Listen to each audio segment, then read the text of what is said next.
அஸ்ஸலாமு அலைக்கும் வ ரஹ்மத்துல்லாஹி வ பரகாத்துஹு. நான் உங்கள் ரஃபீக்.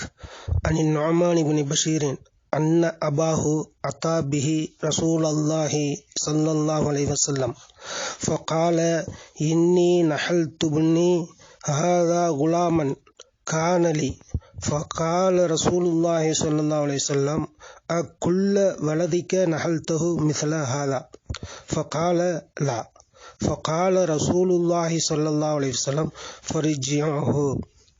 وفي رواية فقال رسول الله صلى الله عليه وسلم أفعلت هذا بولدك كلهم؟ قال لا. قال اتقوا الله وعدلوا في أولادكم. فرجع أبي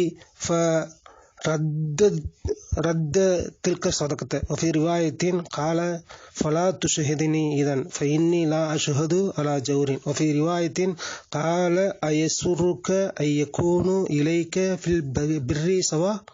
قال بلى. قال فلا إذن. رواه مسلم. நுஅமான் இப்னு பஷீர் ரலியல்லாஹு அன்ஹு அவர்கள் சொல்கிறார்கள், என் தந்தையார் பஷீர் ரலியல்லாஹு அன்ஹு என்னை அழைத்து கொண்டு அன்னலாரின் சமூகத்திற்கு சென்றார். அல்லாஹ்வின் தூதரே, என்னிடம் ஓர் அடிமை இருந்தால் அவளை நான் என்னுடைய இந்த மகனுக்கு அன்பளிப்பாக தந்துவிட்டேன் என்று அன்னலாரிடம் கூறினார். அன்னலார், நீர் உன் புதல்வர்கள் அனைவருக்கும் அன்பளிப்பு செய்தீரா, உன் மக்கள் அனைவருக்கும் அன்பளிப்பு செய்தீரா என்று கேட்டார்கள். இல்லை என்று பதிலளித்தார் என் தந்தையார்.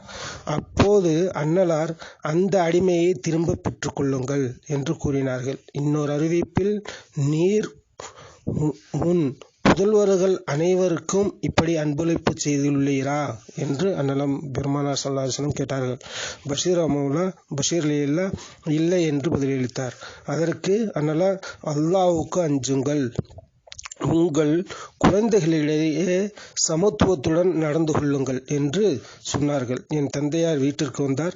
அந்த கொடையை திரும்ப பெற்று கொண்டார். அன்னலார் அவர்கள் இவ்வாறு கூறியுள்ளதாக மற்றொரு அறிவிப்பில் உள்ளது.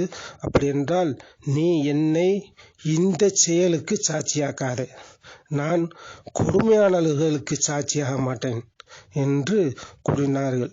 மூன்றாவது அறிவிப்பில் இவ்வாறு உள்ளது, எல்லா மக்களும் உம்முடன் நல்ல விதமாக நடந்து கொள்ள வேண்டும் என்று நீ விரும்புகிறீரா என்று அன்னலம் பெருமானார் வினவினார்கள். என் தந்தை ஆம் என்றார்கள்.